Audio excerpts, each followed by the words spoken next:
नमस्कार, big news Bangladesh में आप सभी का स्वागत है। मैं हूं संतोष चौधरी और बीन में बात जिस बड़ी खबर का विश्लेषण कहा जा सकता है कि उत्तर प्रदेश में एसआईआर का जो ड्राफ्ट है वो आज जारी हो चुका है और निर्वाचन आयोग यानी कि चुनाव आयोग ने एक बड़ी प्रेस कॉन्फ्रेंस भी की है।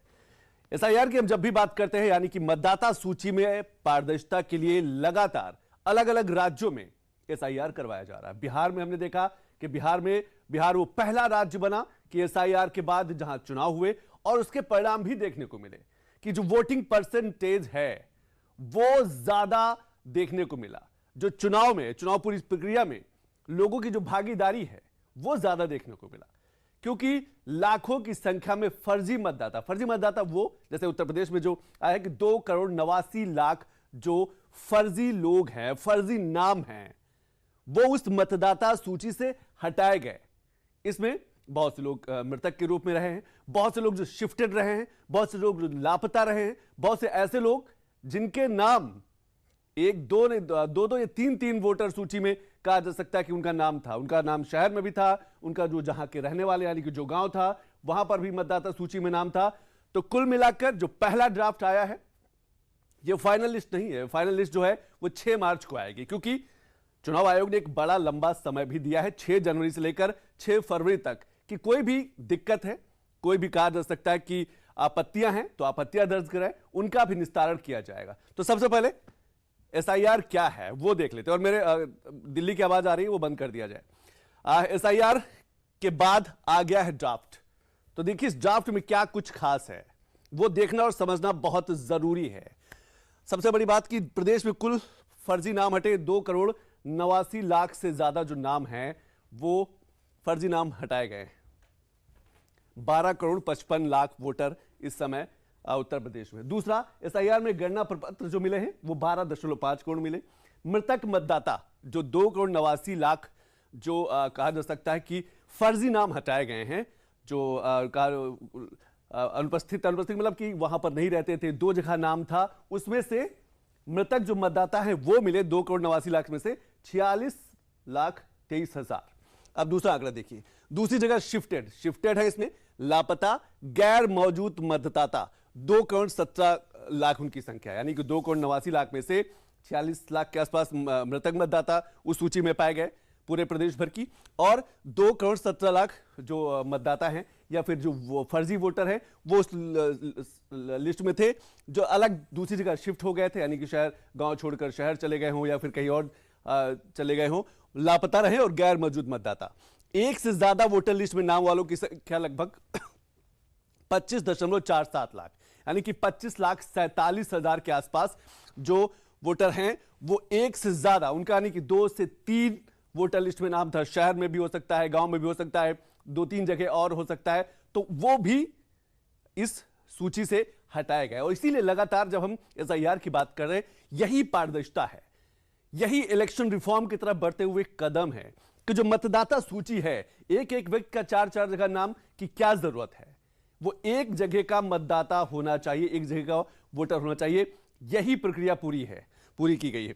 कुल वोटर जो ड्राफ्ट में शामिल नहीं हुए 2,89,00,000 जो करोड़ लोग हैं, 2,89,00,000 जो लोग हैं वो ड्राफ्ट में शामिल नहीं, यानी कि इनके नाम हटा दिए गए। तो ये एक पूरी प्रक्रिया, लेकिन कुछ सवाल भी हैं। सवाल ये हैं कि आखिर जिन लोगों के नाम हटाए गए हैं, अगर उन्हें कोई आपत्ति है या जिन लोगों के नाम किसी कारण की वजह से गलत है, एड्रेस गलत हो गया है, तो वो कहां शिकायत कर सकते हैं, कहां जा सकते हैं?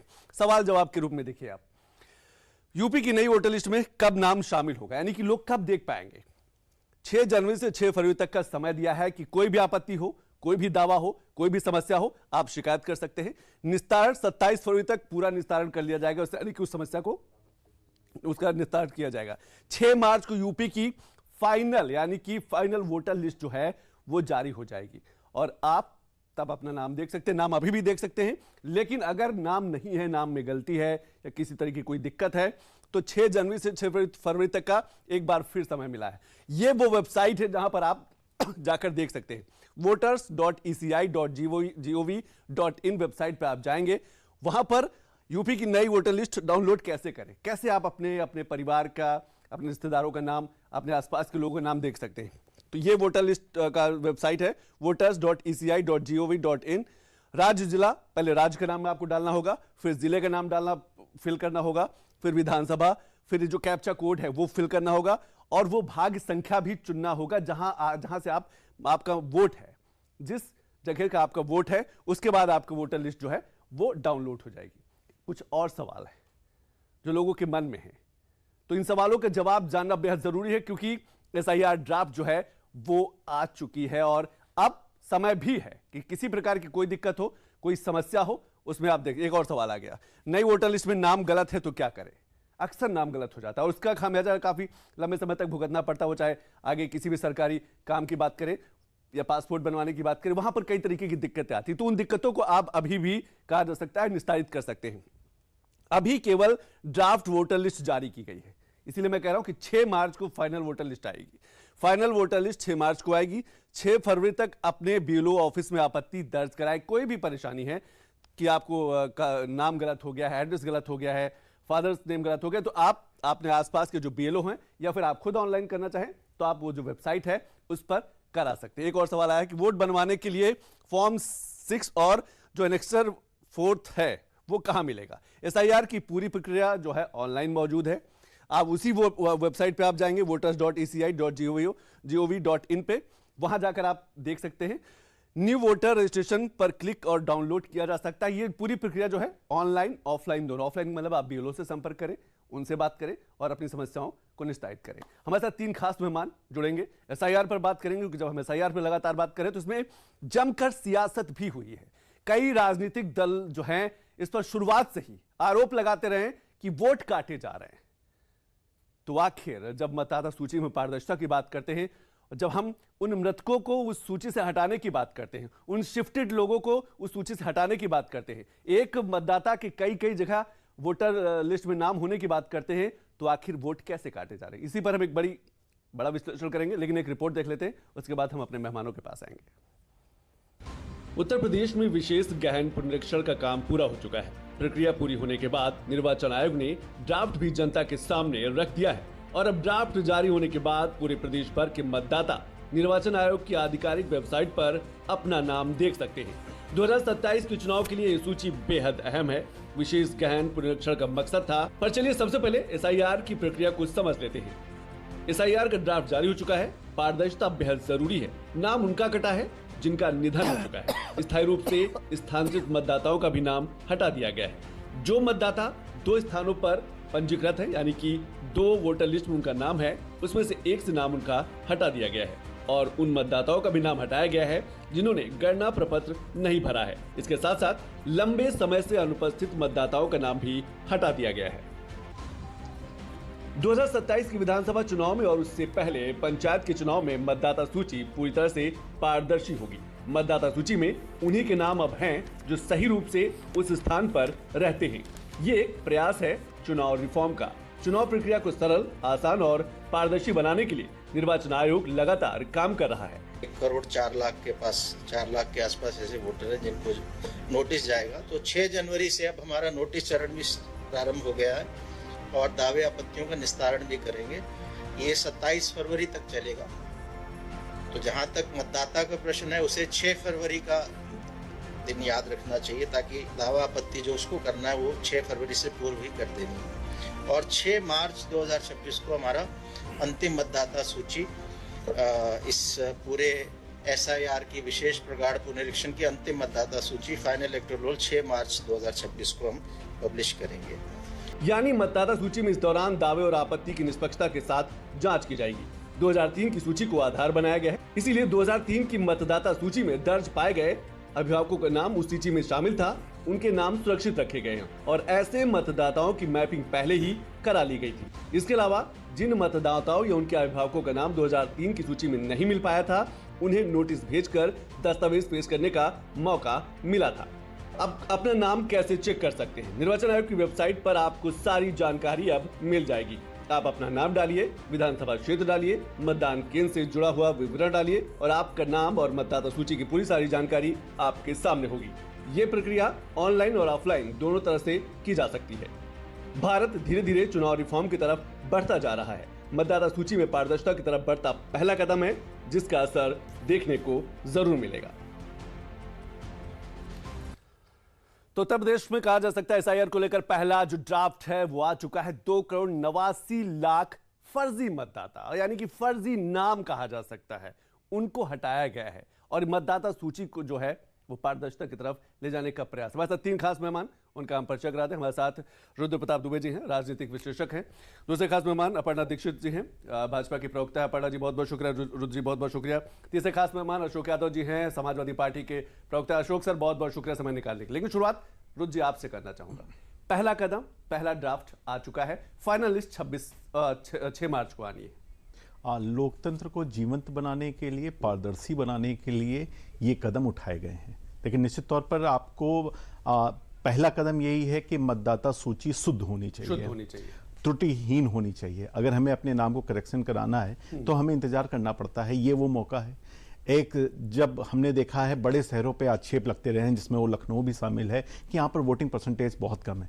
एसआईआर स्पष्ट कर देगा कि हो सकता है यहाँ पर कटने छटने वाले नामों की संख्या अधिक हो, इस वजह से वोटिंग परसेंटेज कम आता हो। हमने बिहार में देखा कि इस बार वोटिंग परसेंटेज कितना ज़्यादा गया। महिलाओं ने जिस तरीके से वोटिंग की बिहार में, उसने सारे रिकॉर्ड तोड़ दिए और ये एसआईआर के बाद आने वाला ही तो परिणाम था। तीसरी बात, वंचित वर्गों तक जो पहुंचने की कोशिश की गई है, आप देखें जो बेघर लोग रहते हैं, जो लगातार खानाबदोश लोग होते हैं, वहां तक पहुंचने की कोशिश की है। दिव्यांगों तक पहुंचने की कोशिश की गई है, बुजुर्गों तक पहुंचने की कोशिश की है। ये अपने आप में बड़ी पहल है।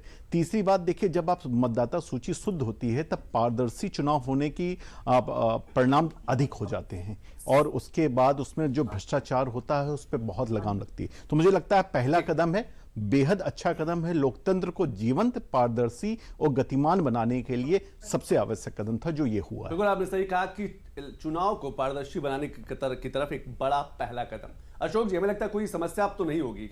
शुरुआत में दिक्कतें रही होंगी एसआईआर से, लेकिन जिस तरीके से पारदर्शी तरीके से मृतकों के नाम हटाए गए, शिफ्टेड लोगों के नाम हटाए गए, जो स्थानांतरित लोग हैं, एक वोटर लिस्ट से ज्यादा वोटर लिस्ट में नाम है, तो अब हमें लगता है आपको कोई दिक्कत नहीं होगी। देखिए, अभी तक ये क्लियर नहीं हो पाया संतोष जी कि इलेक्शन कमीशन एसआईआर कराना क्यों चाह रहा था या क्यों करा रहा है। अच्छा, ये अभी तक इलेक्शन कमीशन या सरकार ने कोई फिक्स मतलब कोई स्पेसिफिक बात नहीं बताई। कभी कहते हैं घुसपैठिया पकड़ने के लिए, कभी कहते हैं वोटर लिस्ट के शुद्धिकरण के लिए, कभी कहते हैं कुछ की नाम इधर उधर है उसको सही करने के लिए।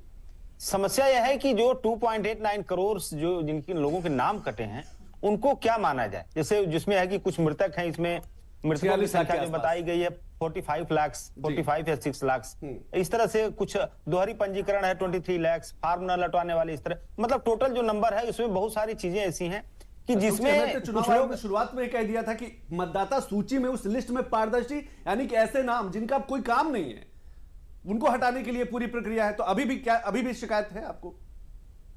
देखिए, शिकायत मोटो तो मतलब मकसद तो पहले क्लियर था। देखिए, जो चुनाव आयोग जो लगातार कह रहा है या जो सरकार के लोग कह रहे हैं कि इससे घुसपैठिए पकड़ने की एक योजना थी, इस जो एसआईआर जो स्पेशल इंटेंसिव रिवीजन, वो कहते हैं कि घुसपैठिए पकड़ने की एक स्कीम थी। तो इसमें कितने घुसपैठिए हैं, कितने घुसपैठिए बिहार में पकड़े गए, कितने घुसपैठिए इसमें उत्तर प्रदेश में पकड़े जाएंगे, क्या 2.89 करोड़ घुसपैठिया था या क्या, मतलब चुनाव आयोग को बताना चाहिए कम से कम। जैसे नोटबंदी में मोदी जी कहे थे कि ये हो जाएगा वो हो जाएगा। तो इसके बाद जो फाइनल वोटर लिस्ट आएगी, हमें उम्मीद है कि सरकार या चुनाव आयोग इसमें नंबर ऑफ जो इन्फिल्ट्रेटर्स कम से कम बताएगा कि हमने एसआईआर के माध्यम से इतने घुसपैठिए पकड़ लिए हैं। अच्छा, दूसरी बात, आपने देखिए कहावत सुनी होगी, जो दूसरों के लिए गड्ढा खोदता है एक दिन उसी गड्ढे में गिरता है। तो आप देखिए जिस तरह से इसमें नाम कटे हैं, जो मैं देख रहा था कि जो मेट्रो सिटीज हैं जिसमें लखनऊ, गाजियाबाद, बलरामपुर, कानपुर नगर, मेरठ, प्रयागराज जैसे शहरों में ये सबसे ज्यादा हाईएस्ट परसेंटेज है, इसमें वोट कटे हैं, हाईएस्ट परसेंटेज, जिसमें भारतीय जनता पार्टी का स्कोरिंग ज्यादा था लास्ट जो असेंबली इलेक्शन था 2022 का। तो इस तरह की चीजें हुई हैं इसमें, और इनका जो निशाना था कि अपोजिशन के वोटर काटे जाएं, लेकिन वो निशाना मैंने कहा ना कि जो दूसरों के लिए गड्ढा खोदता कभी कभी उसी गड्ढे में गिर जाता है।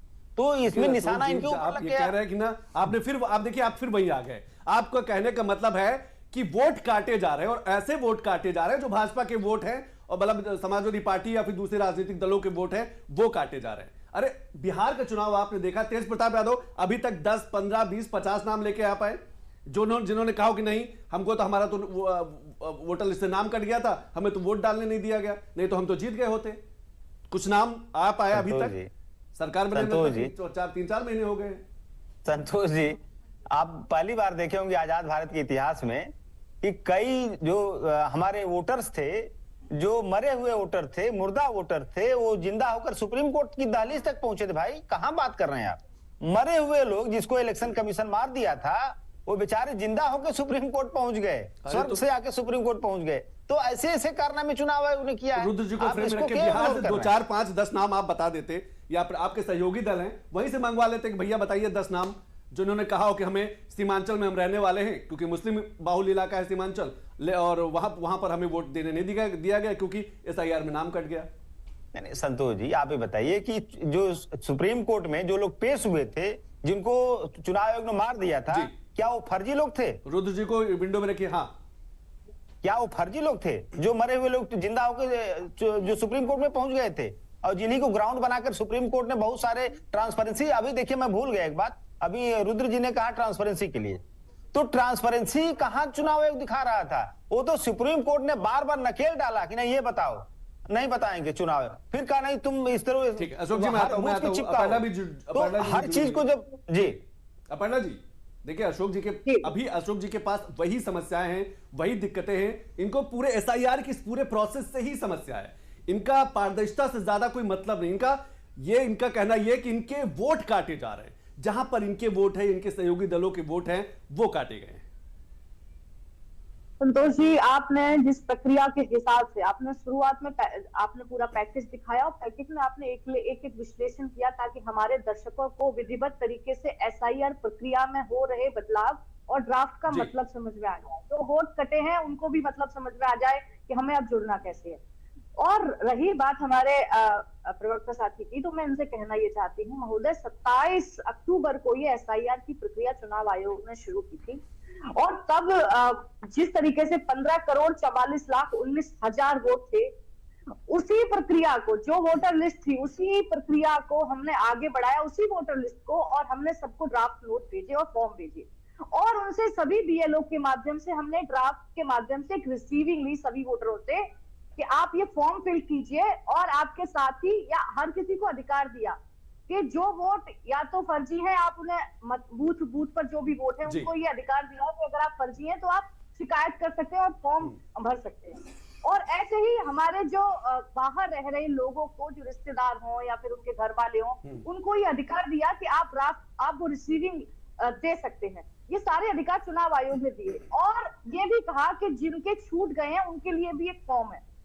ये सारी प्रक्रिया का पूरी तरीके से हम अनुपालन करते हुए चुनाव आयोग द्वारा ये बताया जा रहा है लोगों को। और ये पूरी लिस्ट जब वापस हुई तो हमने कितने वोटर वापस, हमें जो ड्राफ्ट जो हमें रिसीविंग प्राप्त हुई है, इन 15,44,00,000 में से 22,55,56,025 टोटल हमें रिसीविंग ड्राफ्ट प्राप्त हुए हैं, जिसमें ये पाया गया कि 1,30,00,000 के करीब जो लोग हैं वो पलायन कर चुके हैं, 46 करोड़ के समथिंग लोगों की मृत्यु हो गई है, 23 करोड़ डुप्लीकेट फॉर्म है, जिनका कोई पता नहीं है, वो करीब 10 लाख के समथिंग है।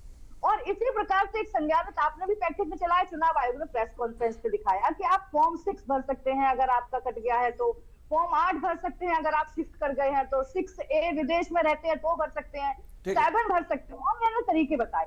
अब दरअसल इनके पास कोई मुद्दा नहीं बचा तो इन्होंने बिहार में आतंक मचाया, इनके पास कोई मुद्दा नहीं बचा तो इन्होंने SIR उत्तर प्रदेश में लेकर आए और आतंक मचा दिया। खुद के मुद्दे गायब हो चुके हैं, CDA का मुद्दा फ्लॉप हो चुका है, बिहार ने ये बता दिया है कि हम जातिगत प्रथा से उठकर भी वोटिंग कर सकते हैं, महिलाओं ने और युवाओं ने बता दिया है, तो सबके पसीने छूट गए हैं। चुनाव आयोग की प्रक्रिया पर सवाल इसलिए उठाना है क्योंकि संस्थाओं को दोष देना बड़ा ही सरल होता है। आपने जैसा इनसे पूछा कि हमें 4, 5 या 10 नाम लाकर दे दीजिए अगर आपको कोई समस्या है, तो सारी व्यवस्थाएं ऑनलाइन है, सारी व्यवस्था के लिए BLO है, उन तक जा सकते हैं, सभी व्यवस्थाएं दे रखी है, उसके बाद भी इनको BLO की मौत हो रही है, हमारे लिए अब हमारे फॉर्म नहीं भरे। इनके खुद के कार्यकर्ता आपको पता है कितने ज्यादा एक्टिव हैं हर बूथ पर, ये स्वीकार नहीं करेंगे, लेकिन सच तो ये है कि एक्टिव है और अपने लोगों के वोट बनवा रहे हैं, फिर भी इनको समस्या है। समस्या इसलिए क्योंकि अशोक जी सिर्फ अपना मुद्दा था। अब तो हमको लगता है आपको मान लेना चाहिए कि ये जो पूरी प्रक्रिया है ये पारदर्शिता के लिए। आपके देखिए राष्ट्रीय अध्यक्ष अखिलेश यादव जी ने भी पीडीए प्रहरी नियुक्त कर दिए थे। तो जब पीडीए प्रहरी नियुक्त थे कि पूरी इस प्रक्रिया में कि किसी उनके वोटर का नाम ना कटने पाए, आपके वोटर का नाम ना कटने पाए, तो हमें लगता है कोई दिक्कत नहीं होनी चाहिए, कोई ऑब्जेक्शन नहीं होना चाहिए आपको। नहीं, मैंने ये नहीं कहा पीडीए प्रहरी नियुक्त किए थे हर जगह। संतोष जी, मैंने ये नहीं कहा कि एसआईआर के माध्यम से सिर्फ और सिर्फ समाजवादी पार्टी के वोटरों के नाम काटे गए, मैंने तो ये कहा नहीं। अच्छा, दूसरी बात मैं कहना क्या चाह रहा था, मैं ये कहना चाह रहा था कि एसआईआर का ऑब्जेक्टिव कम से कम ईसीआई को या गवर्नमेंट ऑफ इंडिया को, जनता को बताना चाहिए कि क्या इसका मूल ऑब्जेक्टिव, क्या मेन ऑब्जेक्टिव क्या है, क्योंकि ये किसी समझ में नहीं आ रही। इतनी बड़ी एक्सरसाइज जिसमें हमारे सैकड़ों बीएलओ बेचारे मारे गए, इतने बड़ी एक्सरसाइज हुई, तो इसका कुछ न कुछ तो आउटकम्स निकलना चाहिए। जो सरकार कह रही है ये ट्रांसपेरेंसी के लिए है, वोटर लिस्ट के शुद्धिकरण के लिए है। अशोक जी, 2,89,00,000 जो मतदाता है, जो फर्जी नाम हटाए गए, यही तो आउटकम है। दो ही शब्द हैं, पारदर्शिता और गुणवत्ता। ये शुरुआत से हमें लगता है चुनाव आयोग कह रहा है। अशोक देखिए ऐसा, जी जी बिल्कुल, अगर ये ट्रांसपेरेंसी इस लेवल की रहती या शुद्धता इस लेवल तक रहती तो एसआईआर के बाद इतना विवाद बिहार में नहीं हुआ होता। संतोष जी, बिहार में कितना विवाद हुआ एसआईआर को, यही स्थिति उत्तर प्रदेश में होने जा रही है। आप देखिए, ज्यादा दिन, एक हफ्ते वेट कर लीजिए, पूरा उत्तर प्रदेश में हाहाकार मचने वाला। भाई साहब, लोग पागलों की तरह सड़कों पे घूमेंगे कि हमारा नाम कट गया। अभी तो मैनपुरी के 2-3 वोटरों के हमारे राष्ट्रीय जी ट्वीट पे लगाए हैं, बहुत लोग जो परेशान होकर घूमेंगे और लाइन लगाएंगे। ये सरकार लाइन लगाने में वाली सरकार है, नोटबंदी करके लाइन लगवा दी। अब सब लोग अपना अपना कागज खोजेंगे। बिहार में जो हाहाकार की आप बात करें, उत्तर प्रदेश की बात करें, बिहार के हाहाकार की आवाज, खबरें हमारे तक तो नहीं पहुंची है।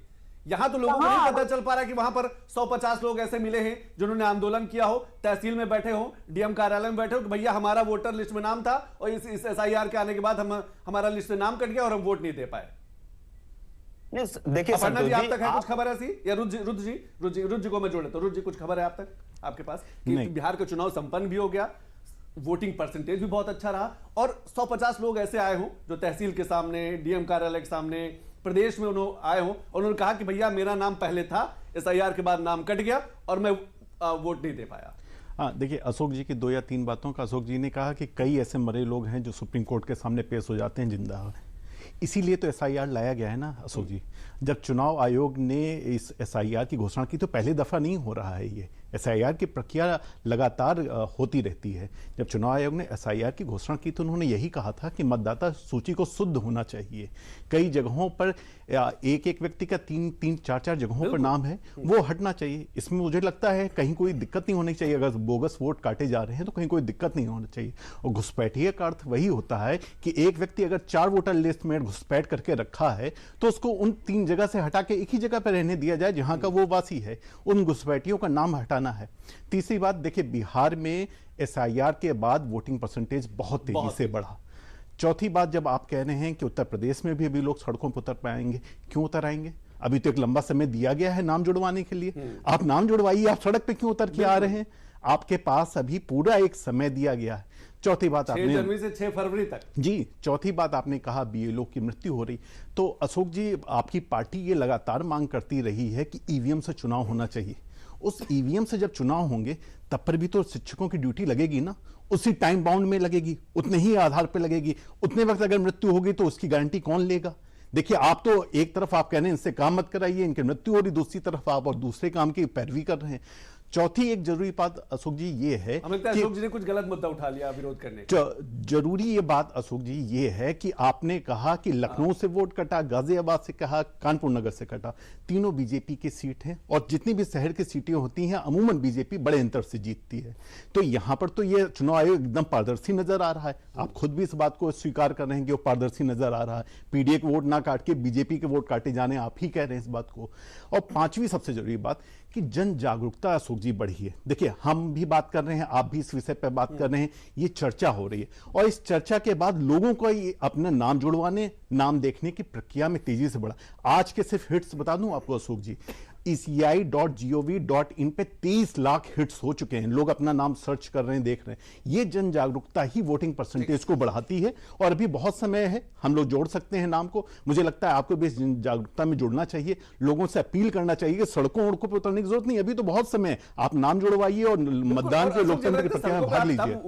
उतरेंगे जब आपके वोटर हैं या आपके जो लोग हैं उनका नाम कटा होगा, छूटा होगा, वोट ना देने 2027 या पंचायत के चुनाव में ना शामिल हो पाए। उससे पहले देखिए बड़ा समय है, 6 जनवरी से लेकर 6 फरवरी तक। मैं अशोक जी मैं आपके पास आऊंगा, बिल्कुल आऊंगा, आपको पूरा मौका मिलेगा। अपर्णा जी आपके पास भी आऊंगा।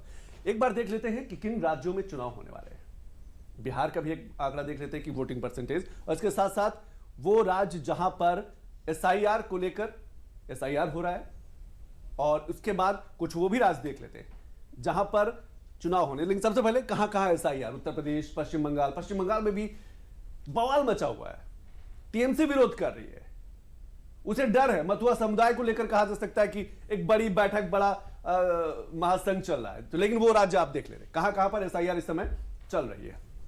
लक्षद्वीप, केरल, गोवा, गुजरात, राजस्थान, उत्तर प्रदेश आप देख ही रहे। पहला ड्राफ्ट जारी हो गया है, 6 मार्च को फाइनल लिस्ट आ जानी है। पश्चिम बंगाल, छत्तीसगढ़, पुडुचेरी, अंडमान निकोबार, तमिलनाडु, मध्य प्रदेश, ये 11 राज्य ऐसे हैं जहां पर SIR चलो। मकसद सिर्फ एक ही है, 2 ही शब्द हैं, पारदर्शिता और गुणवत्ता। वो मतदाता सूची में, वोटर लिस्ट में बिहार में हम लोगों ने देखा, बिहार से कोई आवाज नहीं। अपर्णा जी, अशोक जी ने हमें लगता है गलत मुद्दा उठा लिया क्या? देखिए, बिहार इलेक्शन में आपने देखा होगा, जब प्रेस कॉन्फ्रेंस हुई इंडिया अलायंस के द्वारा, तेजस्वी यादव जी हो, राहुल गांधी जी हो, उन्होंने अलग अलग तरीके के बम फोड़ने की चर्चा की। लेकिन जैसे ही उन्होंने बम फोड़े, जैसे ही जिन लोगों के नाम लाए और बम फुस हो गया, लोगों ने सोशल मीडिया पर आ तक कर कहा कि हमारा नाम पहले की लिस्ट में नहीं था, दूसरी लिस्ट में हमारा नाम जुड़ा हुआ है। ऐसे लोगों का इन्होंने, गरीब लोगों को पैसा देकर, कुछ लालच देकर, ऐसे लोगों का इन्होंने इस्तेमाल किया। फिर उन लोगों की जब पड़ताल हुई, चुनाव आयोग द्वारा जांच हुई, तो चुनाव आयोग ने प्रेस कॉन्फ्रेंस कर करके बताया कि इन्होंने जो भी ये नाम लिए हैं वो एक तरीके से फर्जी है और वो गलत तथ्य साबित हुए। इसी प्रकार से उत्तर प्रदेश में भी होने को है। और बहुत ही जो डिबेट का जो स्तर चल रहा है, काफी समझदार जो दर्शक होंगे वो समझ जाते हैं कि ये सिर्फ तर्कहीन तरीके से बताने की कोशिश है। कुतर्क हो रही है इस डिबेट में लगातार विपक्ष द्वारा कि SIR का आखिर विरोध हम क्यों कर रहे हैं, बता ही नहीं पा रहे हैं कि हमने विरोध आखिर किया क्यों। आपके द्वारा समझाया गया, चुनाव आयोग द्वारा समझाया गया, पारदर्शी व्यवस्था के साथ इस व्यवस्था को गुणवत्ता के साथ लगाया जा रहा है और बताया जा रहा है, ताकि हम एक लोकतांत्रिक व्यवस्था में सटीक वोटर लिस्ट के साथ हम वोटिंग कर पाए। यही है इस SIR की व्यवस्था को अपनाने की, शुद्धिकरण की व्यवस्था को अपनाने की। जी अशोक जी, मतलब आपने कहा ना कि उत्तर प्रदेश में हाहाकार मचने वाला, आने वाले सप्ताह में, आने वाले महीनों में 2-4 मुद्दे आप बताइए, किन मुद्दों को लेकर आप विरोध करेंगे या फिर किस चीज का हाहाकार मचने वाला है? क्योंकि वोटर लिस्ट के लिए देखिए समय दे दिया गया है, जिनके भी अगर दिक्कत है, चाहे नाम कटा हो, नाम गलत हो, एड्रेस गलत हो, उनके लिए समय है। देखिए संतोष जी, पहले आपने कहा कि बिहार में सिंगल कोई भी वोटर विरोध नहीं किया कि मेरा वैलिड वोट था जो कट गया। मुझे लगता है कि ये बात आप कह रहे हैं तो जो सुन रहे होंगे दर्शक आपके, वो भी हंस रहे होंगे कि अरे बिहार में कोई विरोध नहीं किया SIR का, सबका नाम जुड़ गया अपने आप, कोई परेशानी नहीं, कोई हैरानी नहीं हुई। ठीक बात है। अभी रुद्र जी ने कहा BLO मर गए तो क्या हो गया, ये हो गया। देखिए, वोटर लिस्ट जो SIR का जो टाइम बाउंड था, ये क्या कोई मतलब देश हमारा कोई वार जोन में था क्या कि इसके बाद युद्ध छिड़ने वाली है, आर्मी की तैयारी करने के लिए समय चाहिए? भैया, उत्तर प्रदेश का चुनाव अभी लगभग साल भर से ऊपर है, 365 दिन के लगभग चुनाव है, और इतना वर्क प्रेशर BLO के ऊपर, मुझे नहीं लगता कि ये न्यायोचित था। अगर हमारे आपके घर में कोई BLO होगा तो हम आप भी बैठ के फॉर्म भरवा रहे होंगे उसके साथ। ये जेन्युइन बात बोल रहा हूं मैं, प्रैक्टिकल बात बोल रहा हूं। ये टाइम बाउंड बहुत ही लगातार हमारे राष्ट्रीय से लेकर के हम लोग इस टाइम बाउंड पर सवाल उठा रहे थे कि इसके वजह से BLO की डेथ हो रही है, उनको समय थोड़ा ज्यादा देना चाहिए था। और इसके अलावा देखिए, जो आपने कहा कि वोटर लिस्ट को बार बार यहाँ पे बात हो रही है, वोटर लिस्ट को चुनाव आयोग की मंशा क्या है? चुनाव आयोग की मंशा, जब चुनाव आयोग का गठन हुआ था संतोष जी, सबको पता है इस पैनल में, तो उसको CJI जैसी और वाइस प्रेसिडेंट जैसी इम्यूनिटी संविधान विशेषज्ञों ने दी थी, और इसलिए दी थी कि चुनाव आयोग किसी सरकार के दबाव में रह के काम न करे, इस देश की डेमोक्रेसी को किसी के मतलब सरकारी दबाव के शिकार ना हो। लेकिन वही चुनाव आयोग आज का रहा वोटर लिस्ट को हम शुद्धिकरण करवा रहे हैं। वही चुनाव आयोग बिहार में वोटरों को करप्ट करने का काम कर रहा था सरकार के माध्यम से 10,000 रुपए बंटवा के। विधि में मतलब चुनाव के दौरान आपको मैं ऐसे 10 उदाहरण बता दूं। उत्तर प्रदेश में जब हमारी सरकार का जो 2012 से 2017 के बीच में अखिलेश यादव जी की सरकार थी, उसमें उन्होंने टैबलेट बांटने की बात की थी, चुनाव आयोग ने रोक लगा दी।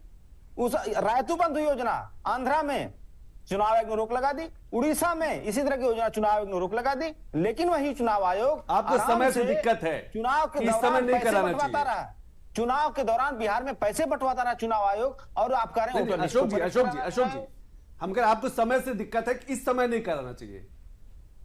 क्या चीज SIR संतोष जी नहीं SIR देखिए समय से नहीं दिक्कत हमको है।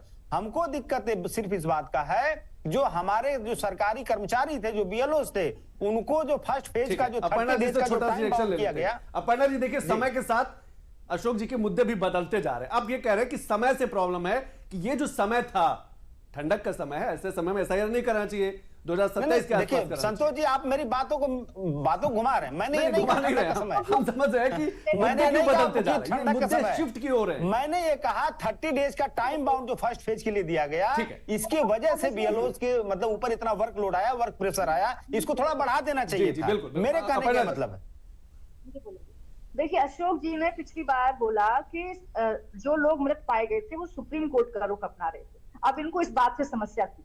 अब इनको जब चुनाव आयोग ने बोला कि ठीक है वोटर शुद्धिकरण प्रक्रिया अपनानी है, और ये चुनाव आयोग ने माना भी, जब शुद्धिकरण की प्रक्रिया को अपना लिया गया तो आप इसका भी विरोध करने लग गए। आप सुप्रीम कोर्ट में जो लोग गए आपको वो भी बुरा लगा।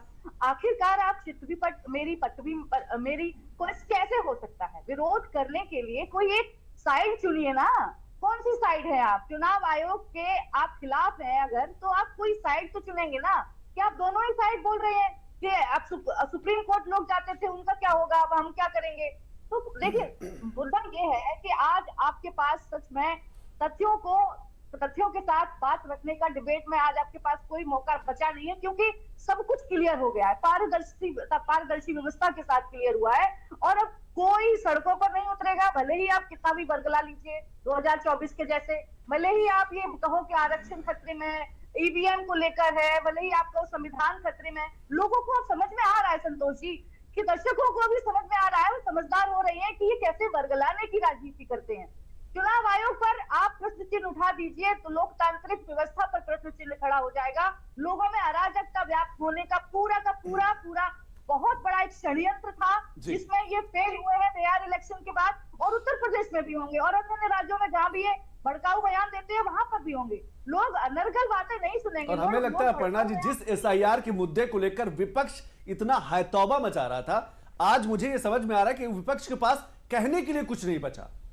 विपक्ष के पास ये भी बताने के लिए नहीं बचा कि आखिर दिक्कत क्या है। उसे समय से दिक्कत है, जो वोटर लिस्ट से फर्जी नाम हटाए गए उनसे दिक्कत है, आखिर समस्या क्या? मैं अपर्णा जी और अशोक जी आपके पास आऊंगा, और रोज जी भी आपके पास। लेकिन नवदीप रिडवा ने और क्या कुछ कहा है, क्योंकि आज पहला ड्राफ्ट जारी हो गया है। 6 मार्च को पहली लिस्ट आ जाएगी। एक बार वो सुन लेते हैं कि जो चुनाव आयोग ने क्या कुछ कहा है।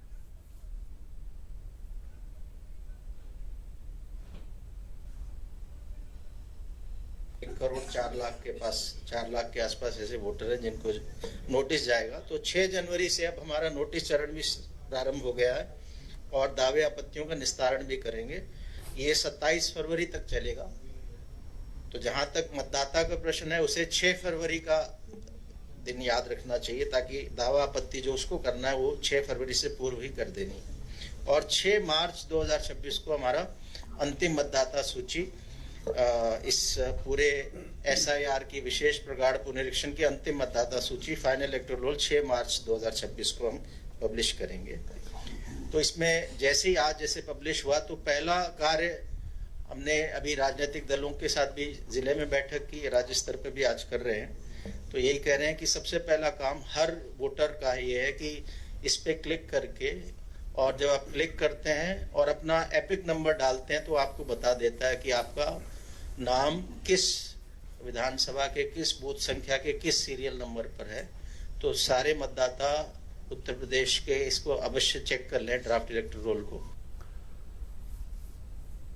तो मतदाता सूची से लेकर जो भी समस्या है, ऑनलाइन ऑफलाइन दोनों ऑप्शन है आपके पास, दोनों उन ऑप्शन के साथ आप जा सकते हैं और अपनी जो भी समस्या है उसका निस्तार हो सकता है। और शायद इसीलिए 6 जनवरी से 6 फरवरी तक लगभग एक पूरे महीने का समय दिया गया है। कोई भी समस्या, कोई भी आपत्ति, कोई भी प्रॉब्लम है तो आप शिकायत कर सकते हैं बीएलओ के माध्यम से भी और ऑनलाइन के माध्यम से। लेकिन एक बिहार का वो आंकड़ा देख लेते हैं, उसके बाद हम उन राज्यों की भी बात करेंगे जहां जहां चुनाव होने हैं। बिहार चुनाव एसआईआर का असर बड़ा वोट प्रतिशत, देखिए 66%, लगभग 67% के आसपास जो है कुल वोट प्रतिशत रहा है। महिला मतदाताओं में 71%, पुरुष मतदाताओं में लगभग 62%। मैं इसलिए दिखा रहा हूं कि एसआईआर के बाद चुनाव होने वाले कहा जा सकता है इस राज्यों में चुनाव हुआ और उसका असर भी वोटिंग परसेंटेज में देखने को मिला है। बिहार उन राज्यों में हुआ करता है, बिहार उत्तर प्रदेश, जहां पर वोटिंग परसेंटेज कभी बहुत अच्छे नहीं रहे, बहुत उम्मीद नहीं की जाती रही, लेकिन बिहार में आप देखिए 67% के आसपास, 66.19%। लेकिन उन राज्यों को भी देख लेते हैं जहां पर 2027 में चुनाव होने वाले, 2026, 2027 यानी कि इस साल और अगले साल, इन 2 सालों में चुनाव होने वाले और वहां पर भी एसआईआर लगातार जाए। 2026 वाले आप राज्य देख लिए कि इस साल कहां कहां किन किन राज्यों में चुनाव होने। पश्चिम बंगाल, केरल, तमिलनाडु, पुडुचेरी, ये 4 बड़े राज्य। पश्चिम बंगाल में भी एसआईआर चल रहा है, केरल में भी चल रहा है, तमिलनाडु में भी, पुडुचेरी। पश्चिम बंगाल में सबसे ज्यादा विरोध है एसआईआर को लेकर। 2027 में आप देखिए गोवा, गुजरात, उत्तर प्रदेश में भी 2027 में विधानसभा के चुनाव होने हैं। 2028 में छत्तीसगढ़, मध्य प्रदेश, राजस्थान, इन सब में एसआईआर हो रहा है। रुद्र जी, देखिए पहले बात तो विपक्ष का भी आरोप था कि जहां जहां चुनाव होने हैं वहां पर एसआईआर कराया जा रहा है। हाँ, निश्चित तौर पर पर अशोक जी आपके पास आऊंगा, निश्चित तौर पर वहीं कराया जाएगा। पहले तो जहां पर चुनाव होगा वहीं पे वोटर शुद्धिता का जाते जाएगा। देखिए बिहार का जो आपने वोटिंग परसेंटेज दिखाया, अब तक हम लोग क्या चीज कहते थे कि जब वोटिंग परसेंटेज बढ़ता है तो एंटी इनकम्बेंसी फैक्टर बढ़ता है, लेकिन जब मतदाता सूची में शुद्धता आती है तब आपके पिछले सारे कयास धरे रह जाते हैं और 71% महिलाएं वोट कर देती हैं। ऐसे राज्य में जो माना जाता है कि पिछड़ा है, बीमारू है, वहां से बड़ी संख्या में वोट आता है। देखिए इस बार मैं आपको आंकड़े बता रहा हूं, 1546 बैठकें की गई राजनीतिक दलों के साथ। उत्तर प्रदेश निर्वाचन आयोग ने 1546 बैठकें की। उन सभी बैठकों में बात हुई बाकायदा कैसे वंचित वर्ग तक पहुंचा जाए। फॉर्म 6 होता है, नए युवाओं को जोड़ने के लिए होता है। 15,47,136 नए फॉर्म खरीदे गए हैं, फॉर्म 6। अब यहां पर अशोक जी की बात आती है। अशोक जी ने कहा कि टाइम बाउंड काम क्यों दिया गया।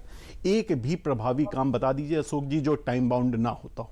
संसार का कोई भी एक भी प्रभावी काम बताइए जो टाइम बाउंड ना होता हो, और अगर टाइम बाउंड नहीं होगा तो प्रभावी हो ही नहीं सकता। तो एक तो आपको टाइम लिमिट बांटनी ही पड़ेगी। अब आपको इससे भी शिकायत होती है कि 1 महीना, 2 महीना भी हो जाता तो भी शिकायत होती है, लेकिन ये शिकायत मुझे ये भी याद आ रहा कि जब इसकी समय सीमा बढ़ाई गई थी एसआईआर के उत्तर प्रदेश में, तब भी विपक्ष ने कई आरोप लगाए थे। जी निश्चित तौर पर।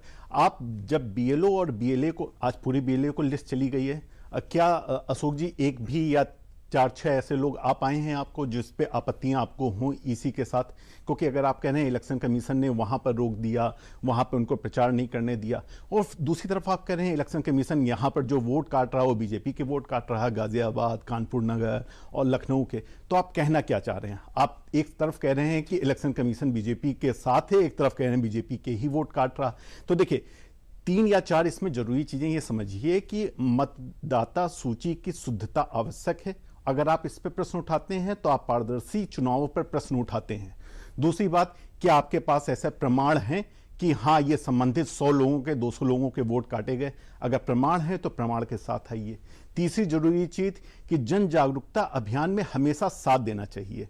विपक्षी दल के कारण आपकी भी लोकतंत्र में एक भागीदारी है। आप चुनाव में, मुझे याद है जब बिहार का चुनाव होने वाला था उसी वक्त विपक्ष के बड़े नेता एक प्रेस कॉन्फ्रेंस करके बता रहे थे कि वहां वोट चोरी होगी, वहां वोट चोरी होगी। तो क्या वो मतदाताओं को रोकने का चाह रहे थे कि नहीं आपके वोट चोरी हो जाते हैं इसलिए वोट डालने मत जाइए?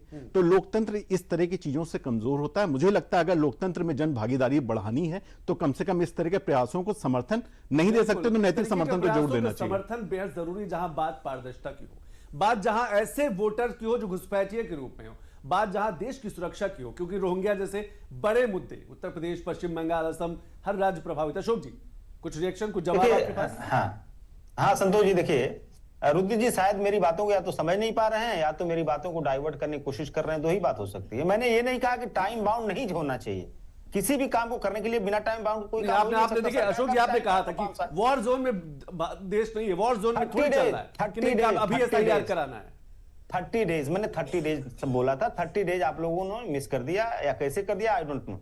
मैंने बोला 30 डेज क्यों, 60 डेज, 90 डेज, व्हाई नॉट? अरे तो जब देखिए समय बढ़ाया गया तो तब भी आपने आरोप लगाया था कि जैसे चुनाव के रिजल्ट देरी से आ रहे हैं, वैसे अब एसआईआर भी देरी से कराया जा रहा है। संतोष जी, इतनी बड़ी एक्सरसाइज है, ये इतनी बड़ी एक्सरसाइज है, जितने कम समय में दिया गया, जितना कम टाइम बाउंड दिया गया, इस पर विपक्ष के साथ साथ जनता ने भी सवाल उठाए, बीएलओ ने भी सवाल उठाए। बीएलओ तो अपनी कुर्बानी दिए अपने जान की, तो टाइम बाउंड को लेकर सवाल नहीं था, जो 30 डेज टाइम बाउंड था उस पर सवाल है। दूसरी बात, अभी रुद्र जी ने कहा कि इलेक्शन कमीशन को विपक्ष आरोप लगा रहा है कि विपक्ष कोर्ट काट रहा है, वो तो भाजपा कोर्ट काट रहा है। नहीं भाई, ये सेल्फ गोल एक शब्द होता है, सेल्फ गोल। जो सेल्फ गोल कर रहे हैं लोग, जैसे उनका टारगेट था कि विपक्ष के वोटरों को काटो, लेकिन आपको कन्नौज के पूर्व सांसद भारतीय जनता पार्टी के वर्तमान विधायक, मैं नाम मिस कर रहा हूं, कन्नौज के पूर्व सांसद, उनका बयान आप सुनिए। लगातार ये लोग कहते रहे, सोशल मीडिया में उनके बयान आए कि विपक्ष के वोटरों का नाम क्यों नहीं कटवा रहे हो तुम लोग, विपक्ष के वोटरों का नामो निशान मिटा दो। तो इस तरह की चीजें हम नहीं कर रहे हैं रुद्र जी, ये भाजपा के लोग कह रहे थे अपने वर्कर्स को, अपने कार्यकर्ताओं को, लेकिन उन कार्यकर्ताओं ने सेल्फ गोल किया और अपना नुकसान कर लिया। चुनाव आयोग तो उसके साथ है सपोर्ट में, लेकिन उन्होंने सेल्फ गोल किया। तीसरी बात मैं कहूंगा, आपने कहा वोटर लिस्ट का शुद्धिकरण, भैया कह रहा है कि वोटर लिस्ट को करेक्ट कर रहे हैं, वोटर्स को करप्ट कर रहे हैं। आप समझिए, voter list correction and voters corruption. Voters को करप्ट करो 10,000 रुपए देके, मतलब कैसे आप कह सकते हैं वोटर्स करप्शन की, कैसे किस आधार पे आप कह सकते हैं कि जो फर्जी नाम वो हटाए गए, जो कहा जाता है शिफ्टेड लोग हैं वो हटाए गए, जो एक एक व्यक्ति का नाम कई वोटर लिस्ट में है, शहर में भी है, गांव में भी है, दूसरी जगह भी है। देखिए संतोष जी, पहले चोरी छुपे लोग पैसे बांटते थे, अब इसमें चुनाव आयोग पैसे बंटवा रहा है, 10,000 रुपए बंटवा रहा है। इससे ज्यादा डेमोक्रेसी को क्षति या डैमेज कभी हो सकता है? पूरे विश्व का एग्जाम्पल आप खोज लाइए, कहीं से भी खोज के लाइए। अभी हम लोग कुछ देर तक हैं, अशोक जी, हम भी यही कह रहे हैं, अशोक जी हम भी कह रहे हैं, बिहार से वो 5 नाम बता दीजिए, बिहार से वो 5 नाम बता दीजिए जहां पर तेजस्वी यादव रहे, आपके सहयोगी दल है, 5 नाम 50 नाम बता दीजिए कि जिनके नाम हटाए गए हों, और जिन्होंने कहा कि पहले वोटर लिस्ट में नाम था, एसआईआर के बाद नाम हटा और मुझे वोट डालने को नहीं मिला, इसीलिए हमारी पार्टी हार गई। देखिए उत्तर प्रदेश का, हाँ, मैं तो सुप्रीम कोर्ट ने भी कहा था, सुप्रीम कोर्ट ने भी कहा था कि कांग्रेस 15 नाम लाके दे दे, पूरी एसआईआर प्रक्रिया रद्द कर देंगे। सुप्रीम कोर्ट का वर्डिक्ट है, ये बयान है कि कांग्रेस ना 15 नाम लाके दे दे पूरे देश भर से। नहीं देखिए कोर्ट, ठीक है, मैं अपर्णा जी, अशोक जी आप मुद्दा शिफ्ट कर रहे हैं, आपने बहुत गलत मुद्दा चुन लिया शुरुआत से। नहीं, मुद्दा सिर्फ नहीं, देखिए अब 1 घंटे की डिबेट में लगातार एक ही मुद्दे पे बात नहीं हो सकती ना। आपको, अरे तो आप क्या चाह रहे हैं, हम नोटबंदी पे बात करें, जीएसटी पे बात करें, आप क्या रहे हैं हम ऑपरेशन सिंदूर पे बात करें? जीएसटी पे नहीं, अरे आज एसआईआर पे, एसआईआर पे बात करेंगे ना हम।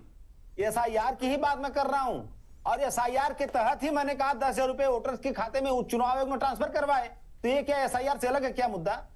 एसआईआर से अलग मुद्दा नहीं है। वोटर लिस्ट को शुद्धिकरण कर रहे हो, अपर्णा जी को सुन लेते हैं, वोटर लिस्ट को शुद्ध की बात कर रहे हो, उधर डेमोक्रेसी की आरती उठा रहे हो। अपर्णा जी को सुन लेते हैं।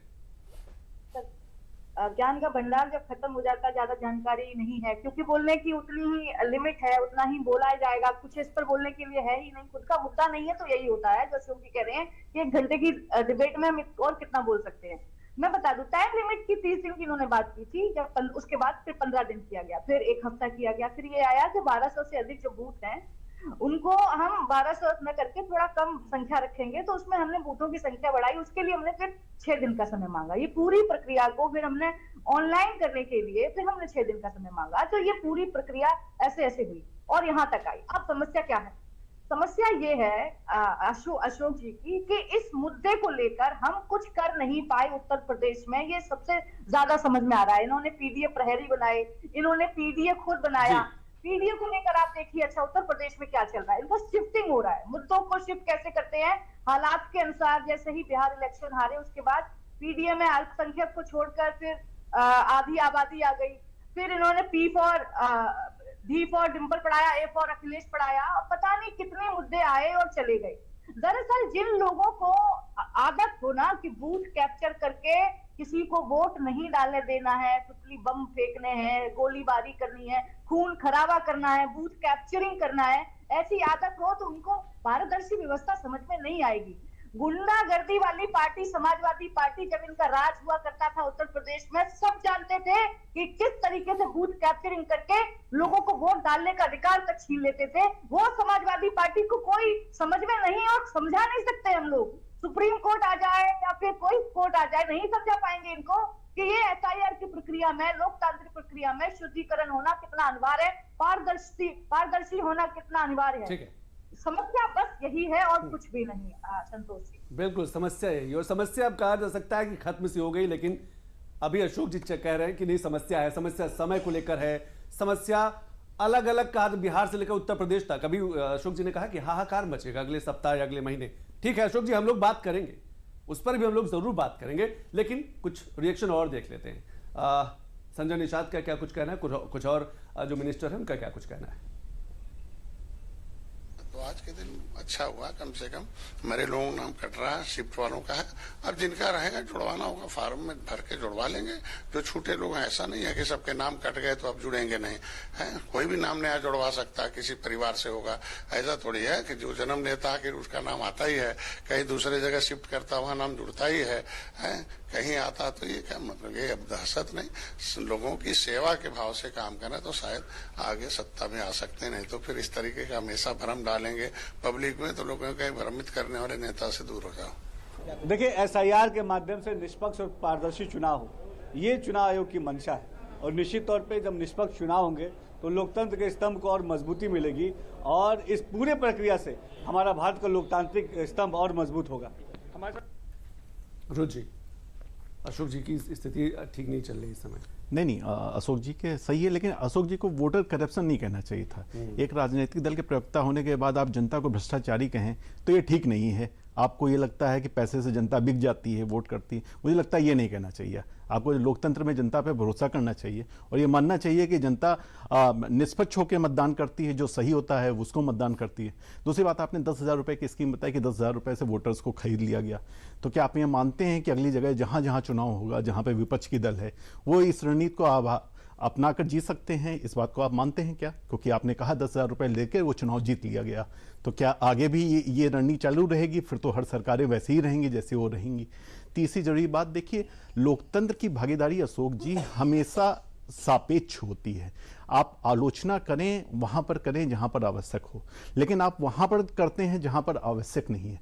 जब इसी के सामने जाते हैं तो आप प्रमाण रहित हो जाते हैं। जब आप डिबेट में आते हैं तो आपको लगता है सारी चीज टाइम आउट नहीं होनी चाहिए। अच्छा, टाइम आउट नहीं होनी चाहिए थी, 30 दिन की नहीं होनी चाहिए थी। क्या आप बता सकते हैं आपकी पार्टी ने कोई एक टाइम लिमिट दी थी क्या? जब ये बात आई कि 30 दिन की है, आपकी पार्टी की तरफ से कोई समय दिया गया था कि इसके बढ़ाकर 60 दिन का कर देना चाहिए? मैंने तो पूरा सब देख डाला, मुझे नहीं मिला कि आपकी पार्टी ने कोई एक समय लिमिट दी थी। तो देखिए, ये यहां पर जहां पर इतने वक्त की प्रक्रिया खड़ी है, आज ड्राफ्ट लिस्ट जारी हो गई है, अभी आपके पीडीए प्रहरी हैं, उनको फिर से जुटाइए। जहां पर कट गए हो नाम, जुड़वाने की कोशिश कीजिए। 1 महीने की बड़ी प्रक्रिया होती है, सड़क पर मत उतरिए, पहला काम करिए, जुड़वा लीजिए, वो आवश्यक है। उसके बाद, क्योंकि अगर वोट बढ़ जाएंगे तो लोकतंत्र में भागीदारी ज्यादा होगी। लोकतंत्र सड़कों के बजाय शांति के तरीके से चलता है, संवाद से चलता है, समन्वय से चलता है। जैसे ईसी लगातार राजनीतिक दलों के साथ बैठक कर रहा है, आप अपने बीएलए के साथ बैठक कीजिए, बीएलओ के पास जाइए और देखिए जिनके नाम कटे हैं जुड़वाइए। मुझे लगता है उससे लोकतंत्र ज्यादा मजबूत हो। बिल्कुल, लोकतंत्र ज्यादा मजबूत होगा। अशोक जी, लास्ट एक आखिरी आपसे मैं समझना चाहूँ, लोकसभा में जब आपके अच्छे परिणाम आते हैं तो ईवीएम भी सही रहता है, लॉ एंड ऑर्डर भी सही रहता है, सब कुछ सही रहता है, एसआईआर जैसे मुद्दे भी सही हो जाते हैं। लेकिन जब आपको लगता है कि यहां पर आपकी पार्टी हार गई या फिर आपका अच्छा प्रदर्शन नहीं रहा, वहां दिक्कतें, ये जो डबल कहा जा सकता है कि दोहरा जो चरित्र है, उससे मुझे लगता है बचने की जरूरत है। कुछ काम ऐसे जरूर कर लें अशोक जी, जो देश हित के लिए हो, जो राष्ट्र हित के लिए हो, जो पारदर्शिता के लिए हो, जो आने वाली पीढ़ी के लिए हो। अशोक जी, देखिए संतोष जी, राष्ट्र हित, देश हित, सनातन हित और न जाने कौन कौन सा हित के नाम पर इस देश को खोखला बनाया जा रहा है आर्थिक रूप से। अच्छा, ये आप कहीं विषयांतर हो रहे हैं, मैं मुद्दे पे आता हूं। अभी रुद्र जी ने कहा कि एक कोई आपके पास सबूत नहीं है। रुद्र जी थोड़ा सा पीछे जाइए, ज्यादा पीछे मैं नहीं जाने के लिए कर रहा हूं। 2022 का विधानसभा चुनाव याद करिए। 19,000 affidavits we have submitted to ECI। 19,000 not even a single answer is given by ECI. What is this? क्या हो रहा है? इस देश का चुनाव आयोग है? ट्रांसपेरेंसी की बात आप कर रहे हैं रुद्र जी। दूसरी बात, अभी अपर्णा जी ने कहा बूथ कैप्चरिंग होती थी। डार्विनिज्म सभी लोग पढ़े, समय और परिस्थिति के हिसाब से अपने आप को बदलते रहना चाहिए। भारतीय जनता पार्टी बहुत तेजी से बदला अपने आप को। बूथ कैप्चरिंग से शिफ्ट हो गई किस पे? Voter capturing. अब बूथ कैप्चरिंग में बवाल होता है यार, वोटर कैप्चर करो कैसे? चुनाव आयोग को मिलाओ, 10-10 रुपए खाते में डालो, vote capture, not booth capture, voter capturing. तो ये आगे की सोचते हैं लोग, और हम लोग लगातार जनता के बीच जाएंगे रुद्र जी, जनता को बताएंगे उत्तर प्रदेश में भैया 10,000 के बहकावे मत आना। एक मिनट का मैं किसी को देखना रिएक्शन में अपर्णा जी का। अपर्णा जी, अशोक जी इसका मतलब मान रहे हैं कि इनकी सरकार में बूथ कैप्चरिंग होती थी और ये बेईमानी करते थे, तब चुनाव जीते थे। और भारतीय जनता पार्टी का चुनाव आयोग के उससे कोई लेना देना नहीं है, शुरू से लेकर आखिर तक कहते हैं। आप हम पर आरोप लगाते हैं कि चुनाव आयोग से हमारी मिली भगत है, तो इसीलिए हम डिबेट पर बैठ के चिल्ला चिल्ला के हर डिबेट में कहते हैं, और प्रवक्ता बोलता है भारतीय जनता पार्टी का कि कोई लेना देना नहीं है, हम सिर्फ पारदर्शी प्रक्रिया को पूरी तरीके से हो जाए उसमें हम साथ दे रहे हैं। एक भारतीय जनता पार्टी लोकतांत्रिक पार्टी सरकार में होने के नाते आप ही दीजिए, क्योंकि आप विपक्ष में हैं, और सत्ता और विपक्ष एक सिक्के के दो पहलू होते हैं, तो आपको ये सीख लेने की जरूरत है। पूरी डिबेट में आपने आज मुंह की खाई है और आप वही कर रहे हैं और एक्सेप्ट भी कर रहे हैं कि आप किस तरीके से गलत बोल रहे हैं कि आपकी सरकार में बूथ कैप्चरिंग होती थी। अशोक जी आज समय बस इतना ही, लेकिन मैं आपके साथ जरूर एक बार फिर जरूर पैनल में आपको जरूर बुलाऊंगा जब 6 जनवरी से 6 फरवरी का समय पूरा हो जाएगा। बहुत बहुत शुक्रिया अपर्णा जी, बहुत बहुत शुक्रिया अशोक जी, बहुत बहुत शुक्रिया रोज जी, आप तीनों मेहमानों का बहुत बहुत शुक्रिया। तो बिग न्यूज बेगलिस में आज हमने SIR की बात की क्योंकि पहला ड्राफ्ट जारी हो चुका है, लेकिन दुनिया भर में कुछ और बड़ी खबरें हेडलाइंस पर नजर डाल लेते हैं।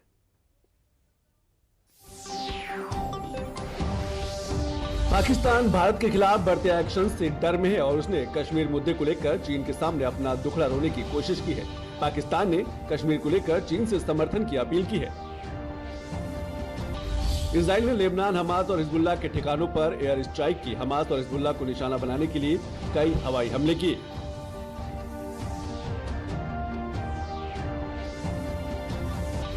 ईरान में बड़े पैमाने पर विरोध प्रदर्शन जारी। प्रमुख शहरों में सुरक्षा बलों की तैनाती बढ़ाई गई। प्रदर्शनकारियों ने सरकार के खिलाफ आवाज उठाई है, जिसके कारण देश भर में तनाव बढ़ गया है। ताइवान सरकार ने चीन पर अंतर्राष्ट्रीय दमन का आरोप लगाया है। ताइवान के विदेश मंत्रालय ने आरोप लगाया कि चीन की सरकारी मीडिया ताइवान के लोकतांत्रिक समाज में भय फैलाने के लिए डिजिटल तानाशाही का इस्तेमाल कर रही है। अमेरिका में उपराष्ट्रपति जेडी वेंस के ओहायो स्थित घर पर हुई घटना के बाद एक व्यक्ति को गिरफ्तार किया गया है। घटनास्थल से मिली तस्वीरों में उपराष्ट्रपति के घर की खिड़कियां टूटी हुई दिखाई दे रही हैं। घटना के समय वेंस परिवार घर पर नहीं था। तो बिग न्यूज बेगलिस से बस इतना ही। कल फिर किसी बड़े विषय के साथ आपके सामने पेश होंगे। तब तक के लिए नमस्कार।